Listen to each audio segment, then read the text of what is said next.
Lucas 20. Aconteceu que, num daqueles dias, estando Jesus a ensinar o povo no templo e a evangelizar, sobrevieram os principais sacerdotes e os escribas, juntamente com os anciãos, e o arguíram nestes termos: Dize-nos, com que autoridade fazes estas coisas? Ou quem te deu esta autoridade? Respondeu-lhes: Também eu vos farei uma pergunta. Dizei-me, o batismo de João era dos céus ou dos homens?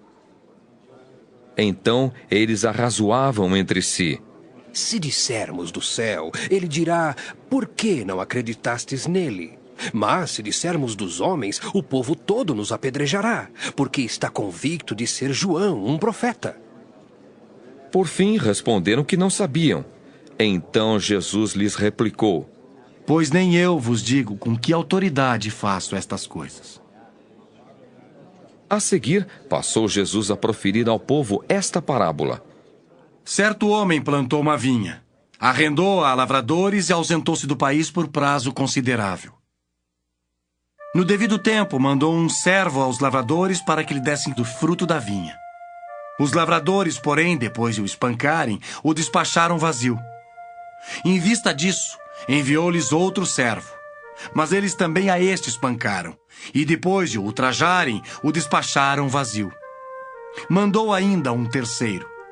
Também a esse, depois de o ferirem, expulsaram. Então disse o dono da vinha: Que farei? Enviarei o meu filho amado, talvez o respeitem.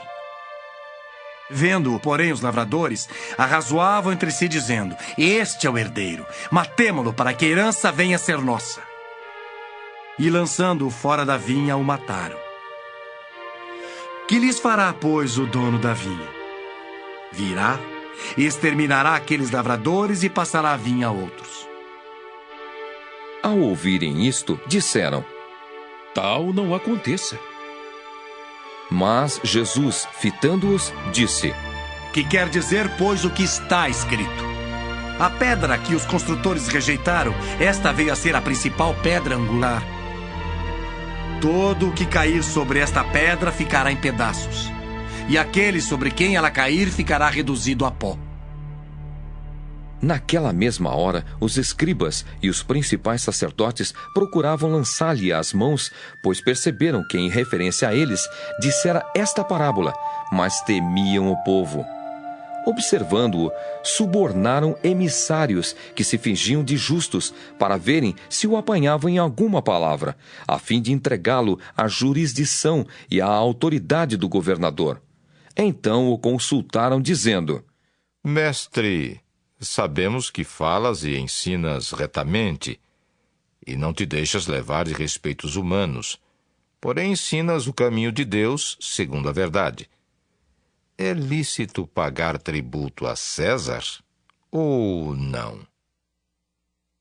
Mas Jesus, percebendo-lhes o ardil, respondeu: Mostrai-me um denário. De quem é a efígie e a inscrição? Prontamente disseram: De César. Então lhes recomendou Jesus: Dai, pois, a César o que é de César, e a Deus o que é de Deus. Não puderam apanhá-lo em palavra alguma diante do povo, e, admirados da sua resposta, calaram-se. Chegando alguns dos saduceus, homens que dizem não haver ressurreição, perguntaram-lhe: Mestre, Moisés nos deixou escrito que se morrer o irmão de alguém, sendo aquele casado e não deixando filhos, seu irmão deve casar com a viúva e suscitar descendência ao falecido. Ora, havia 7 irmãos. O primeiro casou e morreu sem filhos. O segundo e o terceiro também desposaram a viúva. Igualmente, os 7 não tiveram filhos e morreram. Por fim, morreu também a mulher. Esta mulher, pois, no dia da ressurreição, de qual deles será esposa? Porque os 7 a desposaram. Então lhes acrescentou Jesus: Os filhos deste mundo casam-se e dão-se em casamento. Mas os que são ávidos por dignos de alcançar a era vindoura e a ressurreição dentre os mortos não casam nem se dão em casamento. Pois não podem mais morrer, porque são iguais aos anjos e são filhos de Deus, sendo filhos da ressurreição. E que os mortos hão de ressuscitar. Moisés o indicou no trecho referente à sarça, quando chama ao Senhor o Deus de Abraão, o Deus de Isaque e o Deus de Jacó. Ora, Deus não é Deus de mortos, e sim de vivos, porque para ele todos vivem.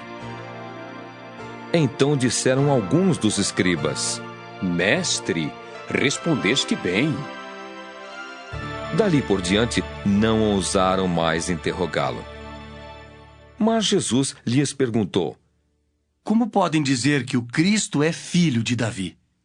Visto como o próprio Davi afirma no livro dos Salmos: Disse o Senhor ao meu Senhor: Assenta-te à minha direita, até que eu ponha os teus inimigos por estrado dos teus pés. Assim, pois, Davi lhe chama Senhor. E como pode ser ele seu filho? Ouvindo-o todo o povo, recomendou Jesus a seus discípulos: Guardai-vos dos escribas que gostam de andar com vestes talares e muito apreciam as saudações nas praças, as primeiras cadeiras nas sinagogas e os primeiros lugares dos banquetes, os quais devoram as casas das viúvas e para o justificar fazem longas orações. Estes sofrerão juízo muito mais severo. Queridos espectadores, vamos fazer agora um estudo dessa palavra de Lucas, capítulo 20 de Lucas, que nós acabamos de ouvir. Aqui, queridos, no capítulo 20 de Lucas, nós vamos ter um entendimento do encontro que o Senhor Jesus teve com a religião, com os homens religiosos. E nós vamos aprender muito aqui, queridos. Nós vamos aprender muito que o Senhor Jesus tem a nos ensinar a respeito dessa condição. Porque nós vemos o Evangelho e todo o mover das Escrituras, do Novo Testamento, nós vemos que o maior problema da divulgação, do ID, de fazer o anúncio da palavra de Deus, é a dificuldade que o homem tem em exercer esse trabalho. O homem gosta de ser dono das circunstâncias. O homem gosta de ser dono das coisas, querido. Nós vamos aprender isso. Porque embora Deus, criador de todo o universo, e criou o homem, e quer uma igreja, elaborou a redenção de uma igreja, de um povo chamado de Israel, uma nação escolhida, uma nação chamada santa, Deus tem um grupo de homens na terra, né, que teve a escolha, a chamada, para viver não apenas essa terra, mas para viver a eternidade. E para nós vivermos essa eternidade, querido, nós temos que inserir nessa palavra de Deus, que é através da palavra que o mundo foi gerado e que essa palavra é que vai nos conduzir para a vida eterna. Então, a palavra de Deus é um caminho, ela é uma vereda, né? Que Deus quer que nós nos inserimos nessa jornada, nesse caminho, para caminharmos para a vida eterna. Então nós não ficamos limitados nesse período de 70, 80 anos, o que passar disso é enfado e canseira, na qual o homem tem o destino de viver sobre a terra. Deus tem uma chamada para nós de eternidade, de nós vivermos com Ele. Mas nesse período de 70, 80 anos, e o que passar disso é enfado e canseira, Deus tem uma prova para nós, né? De nós passarmos por uma prova para nós inserirmos na palavra de Deus que nos leva para a eternidade. Mas o homem que recebe essa palavra, ele elabora grupos, congregações, onde eles são donos dessas congregações, né? Nós vamos aprender aqui que o nosso Deus arrendou a eles essa vinha, arrendou a eles essa posição para eles tomarem e dar os frutos que Deus quer. E esses homens vão ter dificuldade, porque eles vão querer ser dono da vinha, eles vão querer ser dono da congregação, eles vão querer ser dono das vidas, né? E fazer o que eles querem, articulando aquilo que eles querem a respeito das pessoas que estão fazendo parte desse grupo. Então o Senhor Jesus nos chama a atenção, para nós entendermos como que é isso, né? Para nós sabermos qual a direção que nós temos que tomar. E aí, então, o Senhor Jesus diz, aliás, o livro de Lucas, aqui no capítulo 20, diz o seguinte, que o Senhor Jesus foi abordado por homens que vieram, que eram considerados os principais sacerdotes e os escribas com os anciãos. Então são 3 grupos de pessoas, né, que vieram lá de Jerusalém e eram considerados os religiosos, os donos da igreja, aqueles que tinham a sinagoga na mão deles. Então eram os principais dos sacerdotes, os escribas e os anciãos. Então eram as pessoas que tinham autoridade sobre a igreja daquela época.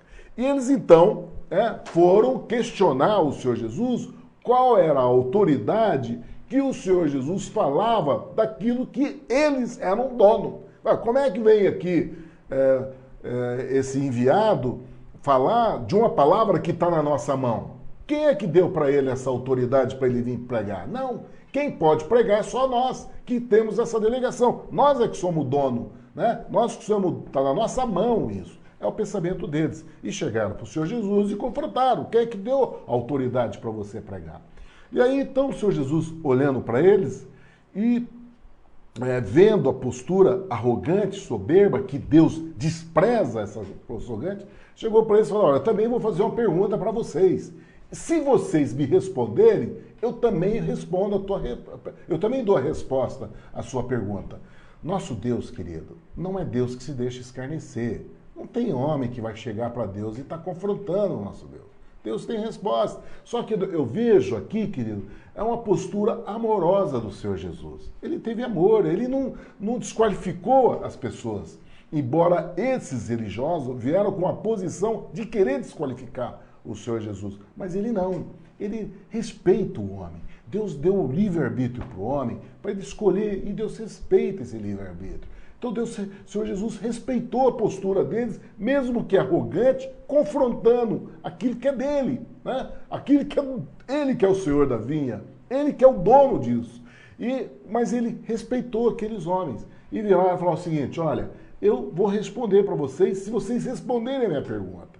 E aí então eles, como eles eram dono da verdade, eles acharam que a pergunta que o Senhor Jesus fosse fazer, eles iam responder, porque quem eram eles? Principais sacerdotes, escribas e os anciãos. Eram os homens, todos eles com uma tremenda formação teológica, de conhecimento das Escrituras. Então eles não tinham dúvida que eles iam responder a pergunta do Senhor Jesus.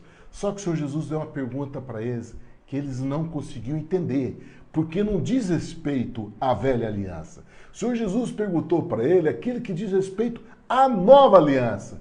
E eles então não sabiam mesmo, eles não saberiam mesmo responder, porque não diz respeito àquela vida que eles viviam, não diz respeito à teologia e o conhecimento que eles tinham.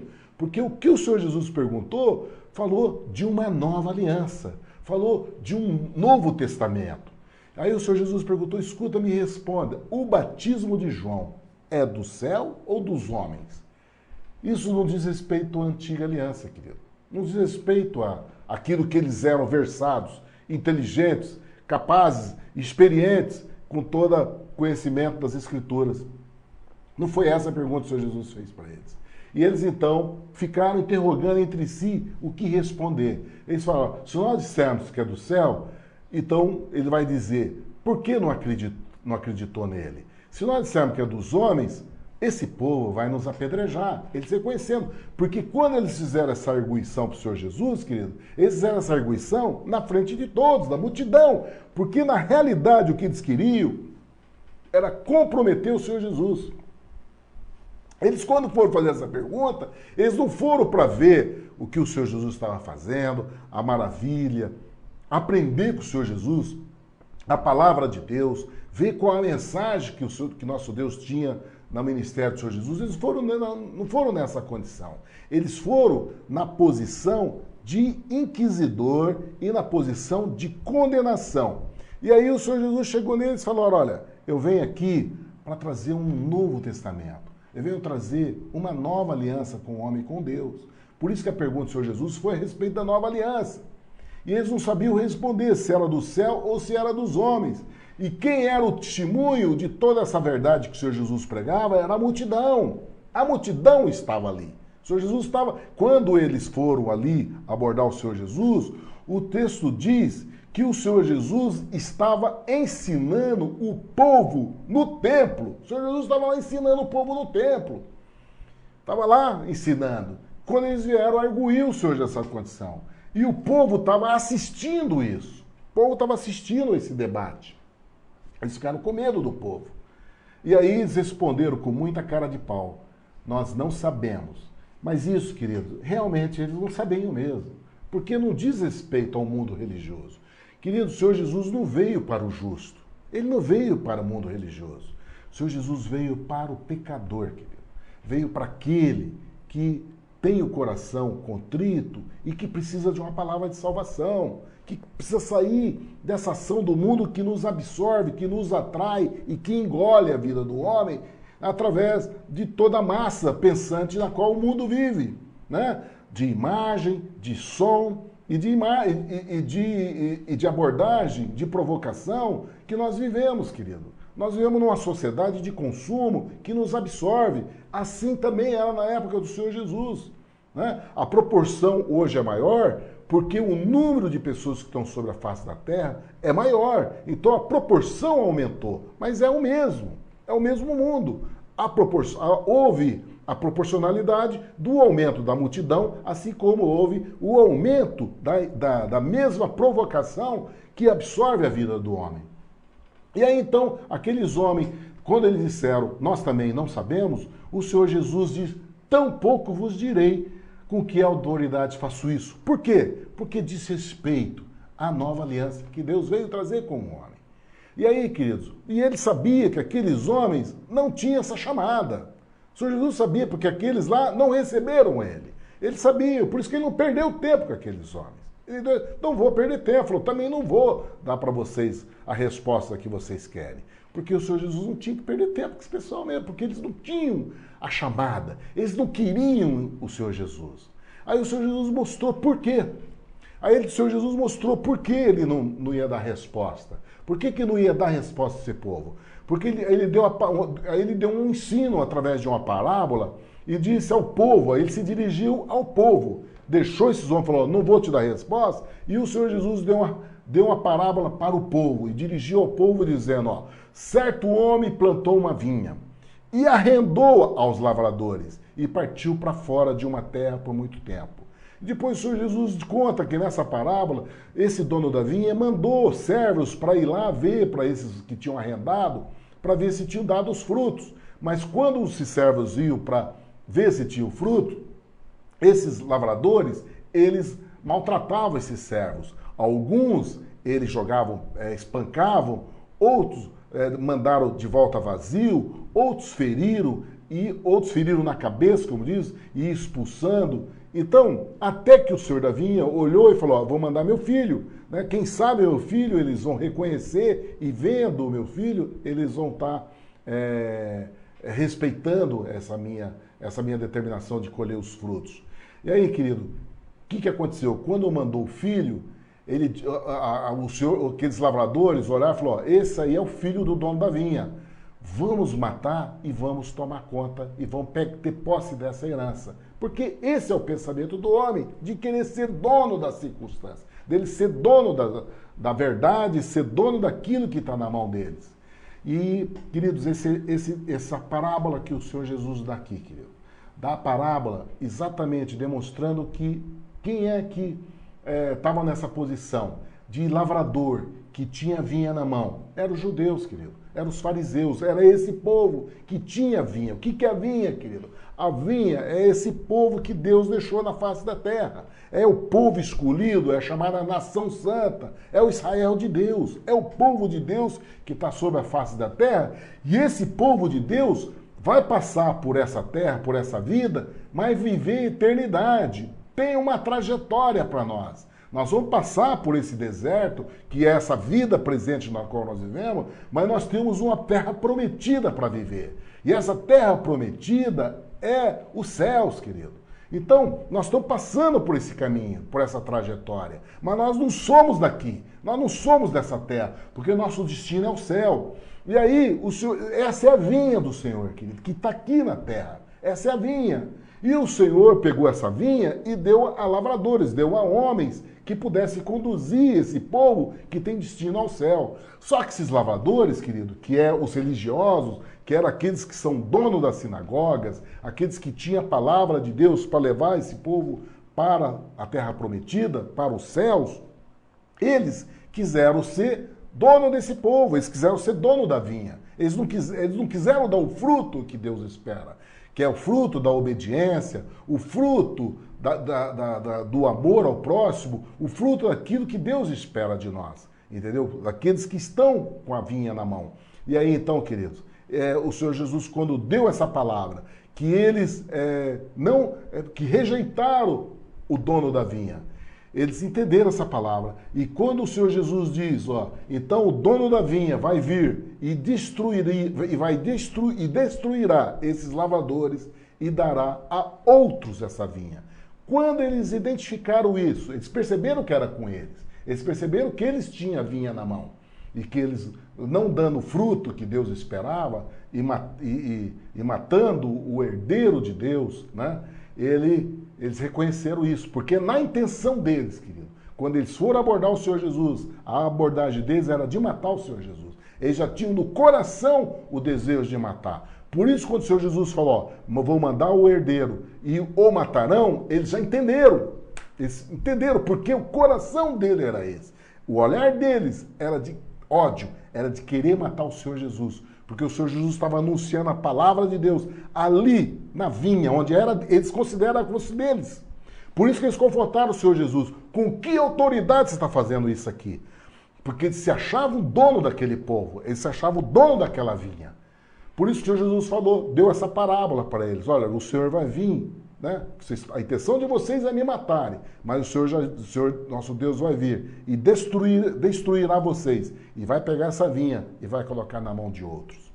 E aí eles então, entendendo que era com eles, eles já chegaram para o Senhor Jesus, que tal não aconteça, que não seja assim.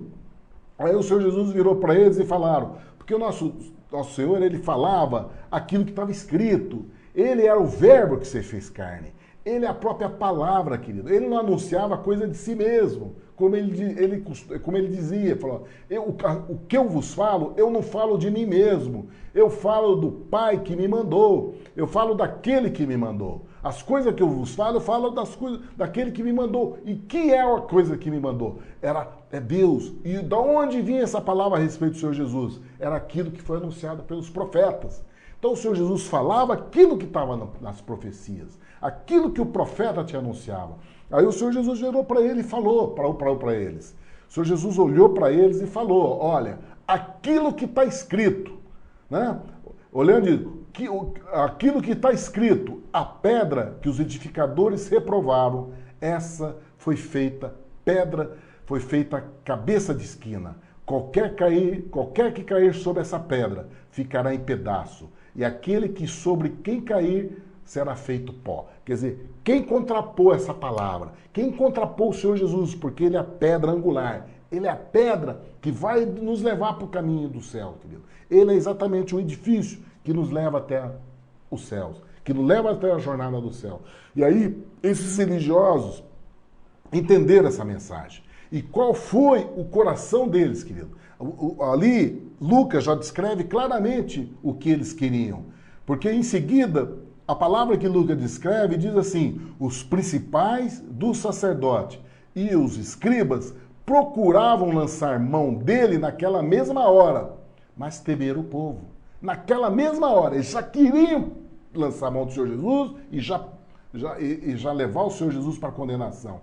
Mas eles temeram o povo que estava ali ouvindo e não puderam fazer nada contra o Senhor Jesus. Mas eles então, por que eles fizeram? Porque o texto diz, mas temeram o povo, porque entenderam que contra eles disseram essa parábola. E é isso mesmo, querido. O que aconteceu nessa parábola é aquilo que está acontecendo na nossa vida hoje, querido. É aquilo que diz respeito à nossa vida. Porque quando o Senhor Jesus falou, olha, o Senhor da vinha vai tirar desses lavradores e vai colocar outros. Quem são esses outros, querido? Esses outros são gentios. Nosso Deus tirou da mão desse povo judeu que vinha com a palavra, que vinha com o anúncio dessa palavra pelos profetas, todo um anúncio. né, de salvação para a vida dos homens, da jornada até o céu para a vida dos homens, da maneira que nós temos que nos conduzir, qual é a postura de adoração, de obediência a Deus, de conversão de vidas até Deus, estava na mão deles. Mas eles fizeram isso que Jesus falou, eles não deram o fruto que Deus esperava. Eles não deram fruto. E quando Deus mandava os profetas para conserto, eles matavam os profetas. Eles rejeitavam os profetas. É exatamente isso que o Senhor Jesus está falando. Então o Senhor da vinha veio o herdeiro e eles mataram o herdeiro. Foi o que aconteceu com o Senhor Jesus. Eles condenaram o Senhor Jesus, colocaram o Senhor Jesus na cruz e fora do templo, levaram o Senhor Jesus. O Senhor Jesus aqui está pregando no templo, mas eles levaram fora do templo, lá no Gólgota, no Monte da Caveira, eles pregaram o Senhor Jesus. Então é exatamente a palavra que o Senhor Jesus está dizendo aqui a respeito da vinha. E ele diz que a outros dará essa vinha. E quem são esses outros? Somos nós, querido, a igreja do Senhor Jesus hoje, entendeu? São esses outros. Nós temos essa vinha, querido. Os pastores, os mestres, os apóstolos, os profetas da nossa geração é que tem essa vinha, né? A igreja do Senhor Jesus é que hoje tem a vinha. Hoje a vinha, que é que conduz o povo de Deus, está na mão dos gentios, somos nós. O judeu, para ele, esse povo, para ele voltar a viver, ter a vinha do Senhor, eles têm que reconhecer o Senhor Jesus como Senhor e Salvador da vida deles. Se eles reconhecerem o Senhor Jesus como o Messias, aí eles vão voltar a viver. Senão, não tem outro caminho, não tem outra maneira. Eles estão desolados, como nós vemos hoje em Jerusalém. O que representa Israel? Continua sendo uma nação abençoada, porque Deus não tira a mão de bênção quando Ele dá para o povo. Eles continuam tendo a bênção, só que eles não têm a presença de Deus, queridos. Eles estão desolados lá. Eles estão cercados de inimigos, desolados, sozinhos, entendeu? Embora Deus tenha uma promessa para eles, né? Mas essa promessa vai concluir o dia que o tempo dos gentios acabarem. O dia que acabar o nosso tempo, que somos gentios, que temos a presença, podemos chegar na presença de Deus e participarmos da vinha do Senhor na nossa geração. Há um tempo para nós. O nosso tempo, o tempo dos gentios, vai ter um final. E quando esse tempo findar, aí eles voltam novamente. Aí o Senhor Jesus vai voltar, mas não para nós mais. Vai voltar para levar a igreja, mas o mundo não recebe mais o Senhor Jesus. O Senhor Jesus vai voltar para eles, né? Para eles que vão reconhecer e dizer, bem-vindo aquele que vem em nome do Senhor. Que é essa palavra escrita a respeito desse momento. Então, queridos, nós estamos inseridos nessa história, nessa parábola que o Senhor Jesus anunciou aqui para os escribas. E nós estamos inseridos dessa maneira, porque nós somos esses outros na qual o Senhor daria a vinha. A igreja do Senhor Jesus é a vinha que hoje está sobre a face da terra. Nós somos o povo escolhido, querido. A igreja do Senhor Jesus hoje é o povo escolhido, é a Israel de Deus hoje. Nós somos Israel de Deus. Essa vinha, a Israel que estava na mão do povo judeu, hoje está na mão dos gentios. O Israel de Deus hoje é a igreja do Senhor Jesus, na qual o Espírito Santo é o mestre. O Senhor Jesus é a nossa cabeça, Ele é a nossa direção. Ele é aquele que nos guia, que nos guarda e que nos leva para esse caminho, para essa jornada. Em espírito, porque o nosso Deus é Espírito, Pai, Filho e Espírito Santo, e habita no coração de todo aquele que crê, que está nessa jornada. É essa igreja, querido. É essa vinha que o Senhor Jesus estabeleceu. Em seguida, esses fariseus, esses homens, esses escribas, que queriam botar a mão no Senhor Jesus para condenar ele, e não puderam porque temiam o povo, mas eles fizeram uma articulagem. Eles falaram, vamos pegar ele, né? Vamos dar uma pegadinha para ele escorregar e nós vamos prender ele. E o povo vai entender que ele errou. Né? Vamos, na frente do povo, nós vamos fazer uma pegadinha para que ele se condene na presença do povo. E então se fingiram de justo e chegaram diante do Senhor Jesus. E chegaram lá e falaram, Senhor, com aquele discurso, né? Mestre, nós sabemos que fala e ensinas o bem retamente. Olha só a imagem de justo, falando aquilo que é verdadeiro. O que é a imagem de justo? A boca anunciando aquilo que é verdade. Só que no coração, querido, no coração a motivação era outra, né? Ali era o desejo de pegar o Senhor Jesus. Só que o Senhor Jesus conhece o coração. Então ele chegou lá: mestre, sabemos que falas bem e ensinas bem e retamente, e não consideras a aparência das pessoas, mas ensinas a verdade e o caminho de Deus. Aqui estão falando a verdade, que Jesus não era de puxar saco de ninguém, de ficar dando tapinha nas costas das pessoas, de ficar fazendo média com ninguém. Jesus não era de ficar batendo, de fazer média com o homem. Ele não ficava bajulando homens. Falou a verdade, Jesus era isso. Só que o coração deles era outra coisa. Porque o Senhor Jesus disse, né, que quando eles vieram e lançaram o veneno, qual era o veneno deles? É lícito dar tributo a César ou não? Por que eles fizeram isso, querido? Porque eles queriam condenar o Senhor Jesus se o Senhor Jesus falasse, porque o povo, aquele povo que estava ali, eles sofriam com essa questão do tributo de César. Assim como hoje nós sofremos pelos impostos. Mas naquela condição existia uma situação diferente.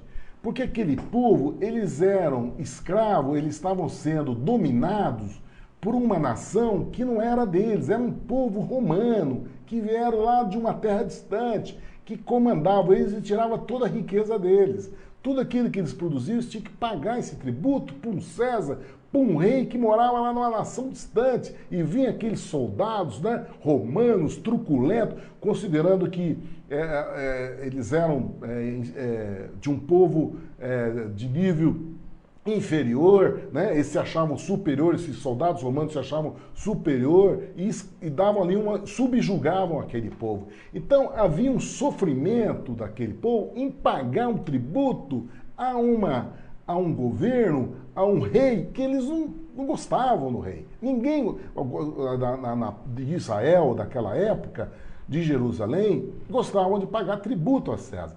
Por isso que os judeus, por isso que esse povo veio com essa pegadinha para denunciar o Senhor Jesus.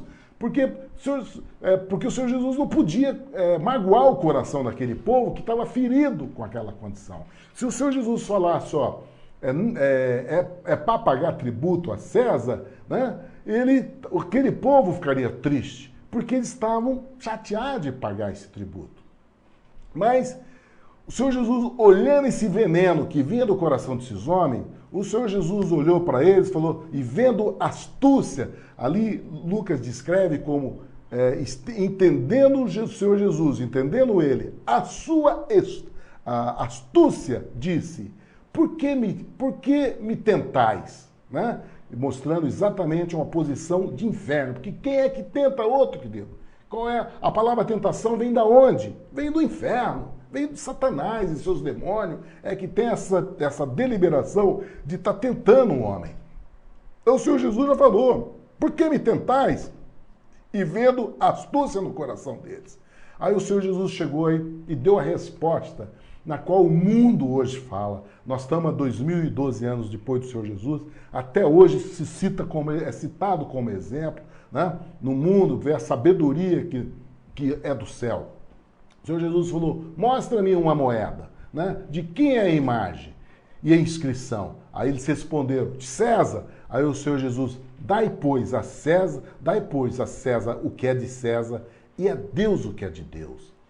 E aí calaram aqueles homens se calaram. E o Senhor Jesus saiu, né, com aquelas respostas, e o próprio povo ficou maravilhado com a resposta naquela condição. E eles não puderam apanhar o Senhor Jesus em nada. Né?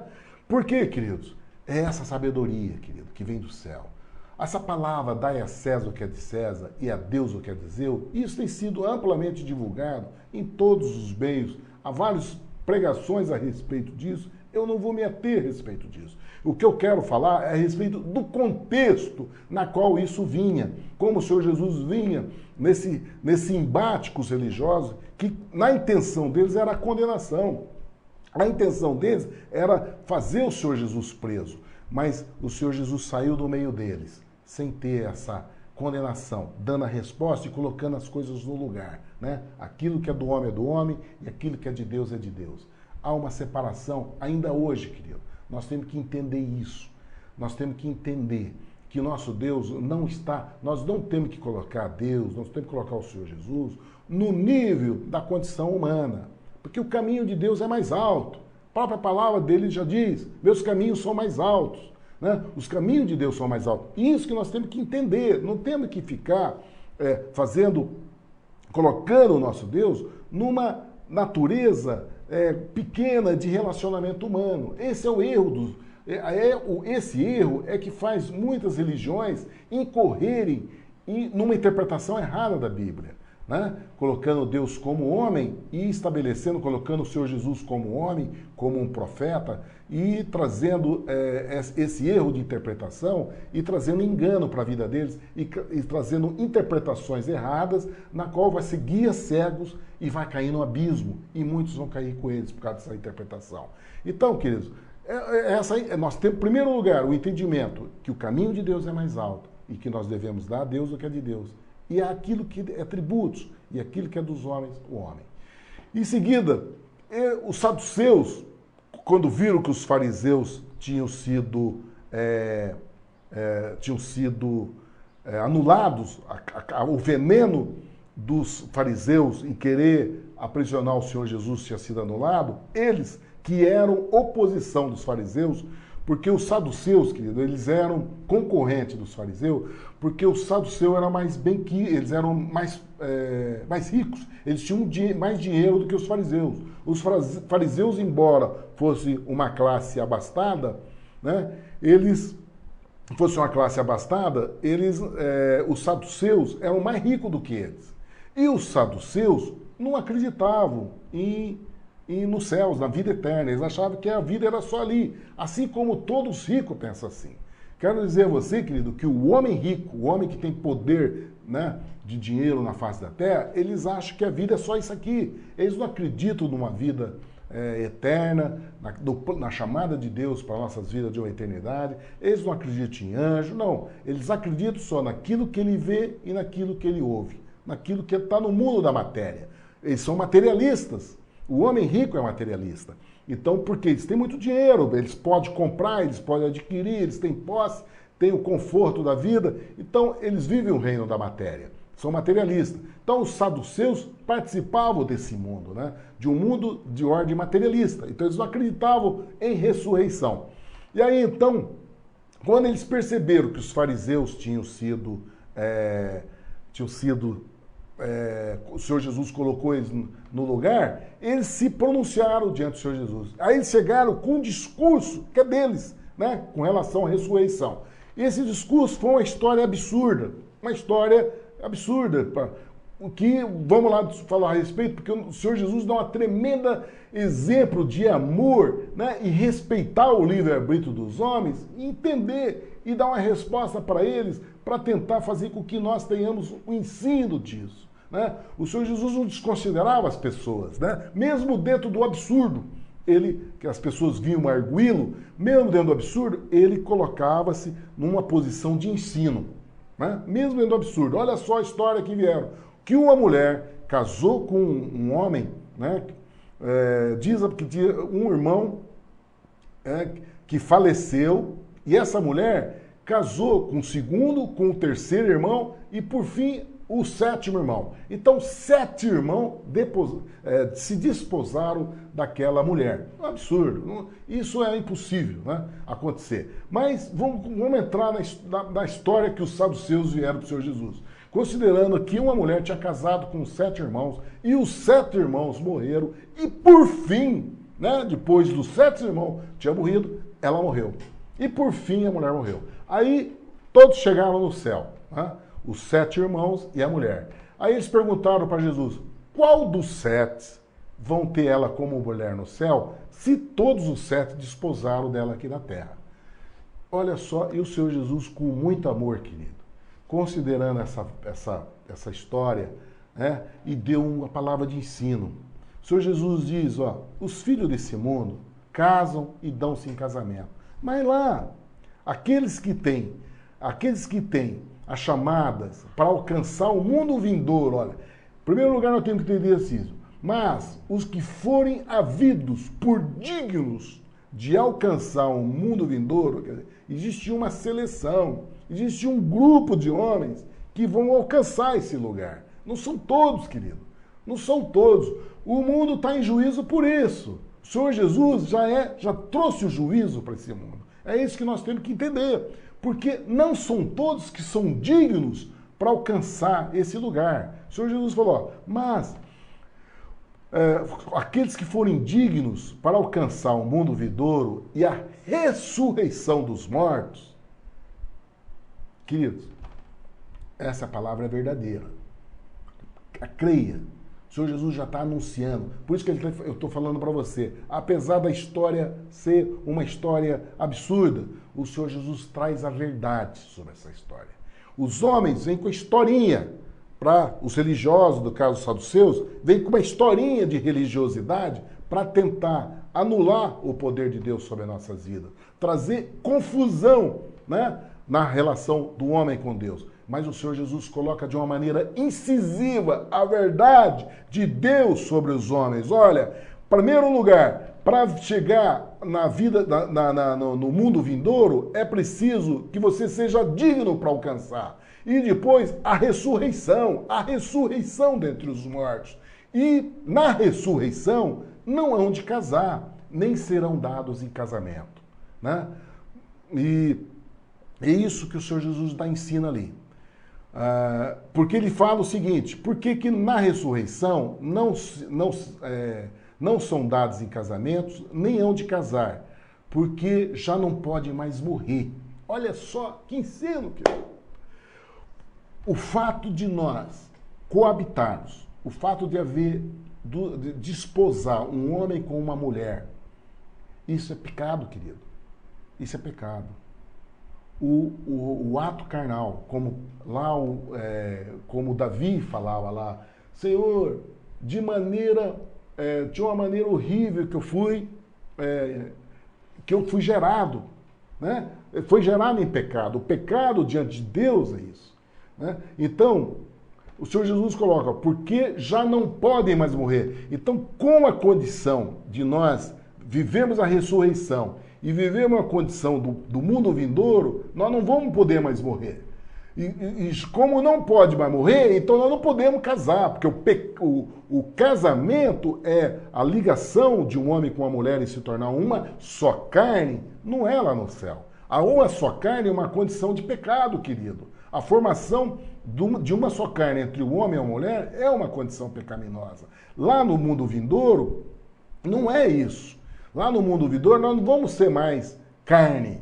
Né? Por isso que lá já não pode mais morrer, porque vai ser um mundo espiritual. E lá não vai ser mais dado em casamento. É por isso que ele diz, são iguais aos anjos e são filhos de Deus, e sendo filhos da ressurreição. Né? Olha só que poder que traz disso, querido. Como o mundo vindouro é poderoso. Eu faço questão de nós lermos isso para nós entendermos qual é a proposta que Jesus tem para nós. Porque já não podem mais morrer, pois são iguais aos anjos e são filhos de Deus, e sendo filhos da ressurreição. Querido, em seguida o Senhor Jesus olha para eles e fala, olha, porque eles acreditavam em Moisés. Aqueles saduceus que vieram com essa história absurda, eles acreditaram em Moisés. E o Senhor Jesus, porque eles não conseguiam entender isso, o Senhor Jesus está falando. Mas o Senhor Jesus, para fazer eles entenderem o que é ressurreição, o que é ser filho de Deus, o que é ser filho da ressurreição.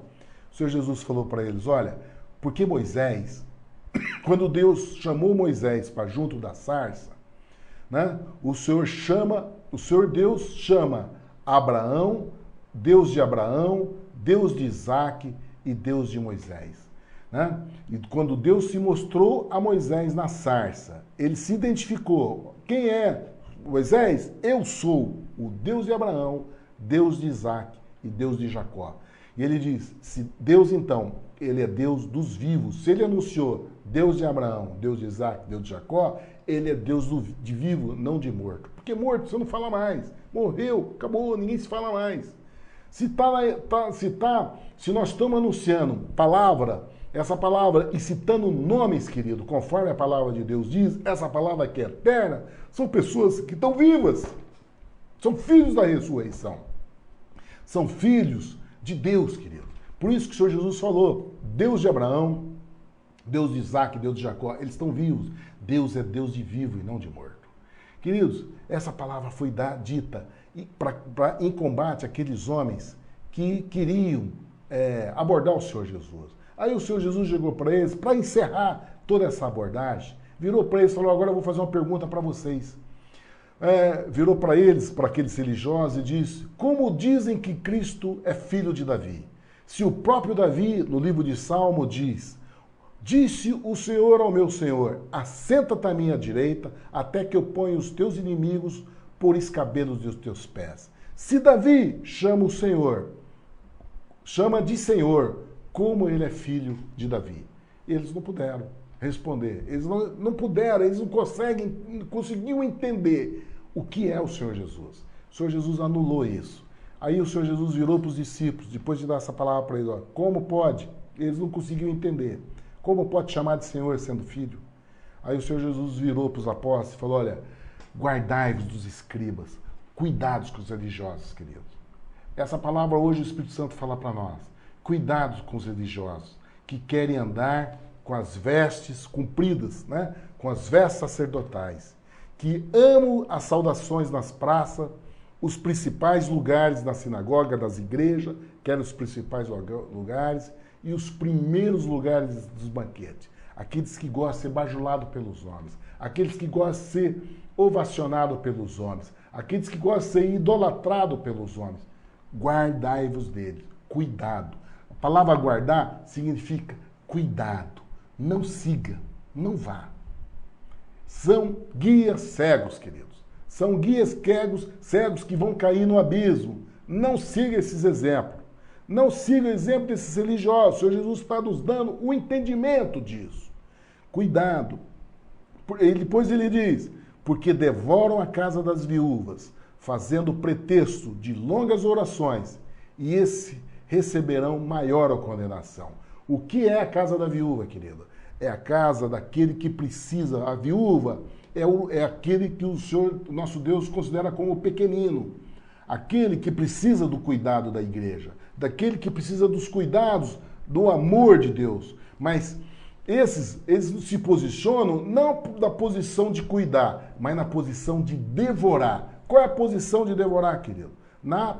Usando o pretexto de oração, de levar para o altar de Deus aquela vida, ele tira o 13º, tira todo o salário, tira todo o sustento dessas viúvas, compreende? Que são os pequeninos que precisam de Deus. Eles devoram, tiram os bens materiais, tiram o dinheiro desses coitadinhos, tiram o dinheiro desses pequeninos, com o pretexto de orar por eles. O Senhor Jesus disse que esses receberão maior condenação. Nós não temos que ser cúmplices desse pecado. Por isso o Senhor Jesus diz, o pecado deles e todos aqueles que seguirem vai ser cúmplice desse pecado. Entendeu? Nós não temos que ser cúmplices do pecado desse. Por isso que o Senhor Jesus nos adverte, querido. Cuidado. Guardai-vos desses. Esse é o mundo religioso, querido. Nós temos que ter muita cautela. Essa palavra do capítulo 20 de Lucas está voltado para esse mundo, que nós temos que entender onde é que nós estamos. Se nós estamos querendo a verdade de Deus, querer conhecer qual é o caminho, nós temos que saber qual é o caminho que nós não podemos entrar. Nós temos que conhecer qual é o caminho da luz, da verdade de Deus sobre as nossas vidas. Querido, por esse estudo é muito importante. Nós queremos estar convidando a vocês para continuarem nesse estudo maravilhoso do Novo Testamento. E eu quero convidá-los a nós voltarmos ao estudo amanhã no capítulo 21 de Lucas, se assim Deus nos permitir.